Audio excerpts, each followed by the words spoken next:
हाय दोस्तों, आप सभी का हमारे यूट्यूब चैनल पे स्वागत है। आज हम आपके सामने फिर एक नया वीडियो लेके आए हैं। यह वीडियो कला टीजीटी पीजीटी से संबंधित है, लेकिन इस वीडियो में हम आपको कला के केंद्र, महत्वपूर्ण केंद्र के बारे में चर्चा करेंगे, जो कि Indian society of oriental art, जिसकी स्थापना 1907 ईस्वी में कोलकाता में की जाती है। यह जिसके संस्थापक के रूप में अवनीनाथ टैगोर को जाना जाता है। इनके बड़े भाई थे। आप जानते हैं कि अवनीनाथ टैगोर के बड़े भाई गगनेनाथ टैगोर थे, जिन्होंने कभी भी किसी भी सरकारी संस्था या गैर सरकारी संस्था से गगनेनाथ टैगोर ने कला की शिक्षा प्राप्त नहीं किया था। लेकिन बात आती है, हम बात कर रहे हैं Indian society of oriental art की, जिसकी स्थापना 1907 ईस्वी में अवनीनाथ टैगोर ने किया था। इस सोसाइटी की स्थापना 1907 ईस्वी में करने का मुख्य उद्देश्य यह था कि यूरोपीय अकादमी भारत के उस समय में भारत के प्रत्येक कोने में मुख्य रूप से चार, मद्रास, कोलकाता, मुंबई और लाहौर में यूरोपीय कला अकादमी की तरफ से शिक्षा प्रदान की जा रही थी। चलिए देखते हैं कि इस Indian society of oriental art में, जिसके संस्थापक अवनीनाथ टैगोर माने जाते हैं, यह मुख्य रूप से सरकारी विद्यालय, कोलकाता का सरकारी विद्यालय, जिसको आप कहते हैं government college art of and craft, जिसकी स्थापना 1854 ईस्वी में की जाती है। यह सरकारी विद्यालय है। कौन सा सरकारी विद्यालय है? जिसकी स्थापना कोलकाता में की गई थी। लेकिन इस सरकारी विद्यालय के प्रथम, कहने का तात्पर्य यह रहा कि प्रथम भारतीय प्राचार्य के पद पे अवनीनाथ टैगोर को 1905 ईस्वी में बनाया जाता है। इसी सरकारी विद्यालय से कुछ दूरी पे Indian society of oriental art की स्थापना की गई थी, जो कि एक कला केंद्र था। यह कला विद्यालय नहीं था, कला केंद्र था। बात आती है इसका प्रधान केंद्र, Indian society of oriental art का प्रधान केंद्र सरकारी विद्यालय, यानी कि जिसकी स्थापना 1854 ईस्वी में की जाती है, वह सरकारी विद्यालय यानी था प्रधान कार्यालय।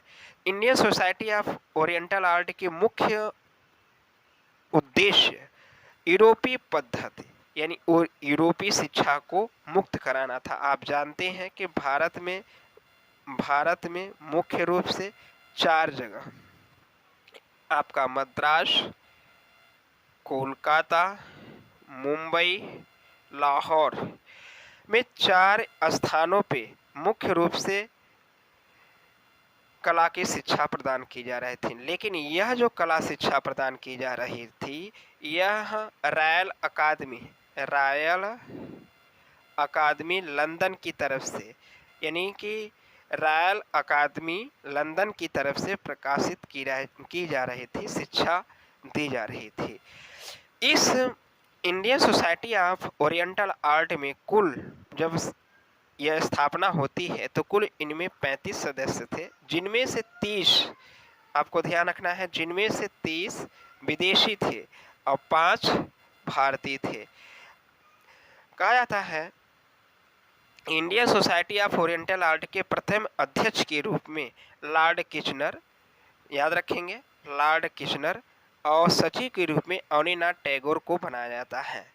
इस सोसाइटी की स्थापना करने में रवींद्रनाथ टैगोर, जॉन वुडरॉफ, सिस्टर निवेदिता इत्यादि लोगों का सहयोग रहा है। Indian society of oriental art का पुनः गठन किया जाता है 1919 ईस्वी में। याद रखेंगे कि Indian society of oriental art की पुनः गठन 1919 ईस्वी में की जाती है। Indian society of oriental art की प्रथम छात्रवृत्ति के रूप में नंदलाल बोसु को प्राप्त होता है। और कहा जाता है कि कलकत्ता कला विद्यालय के जो सरकारी विद्यालय था, उनमें से प्रत्येक चित्रकार इसमें अपनी पेंटिंग को प्रदर्शित करने के लिए आते थे।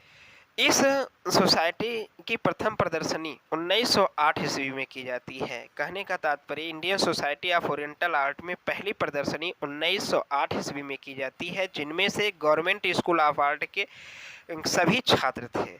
अवनी बाबू जो कि उस समय अवनीनाथ टैगोर के शिष्य थे और सरकारी विद्यालय में ये सभी छात्र पढ़ रहे थे। लेकिन एक अलग से, जिनको आप जानते हैं, गगनेन्द्र टैगोर, अवनीनाथ टैगोर के बड़े भाई, वो इस सोसाइटी में अपने चित्रों की प्रथम प्रदर्शनी के रूप में सरकारी विद्यालय के स्टूडेंटों के साथ प्रदर्शनी के रूप में लगाते हैं। और यह कब लगाया इन्होंने? 1908 ईस्वी में। कहा जाता है कि इस कला जगत में 1919 ईस्वी में ओशी गांगुली महोदय ने रूपम कला पत्रिका का प्रकाशन इसी Indian society of oriental art में किया था।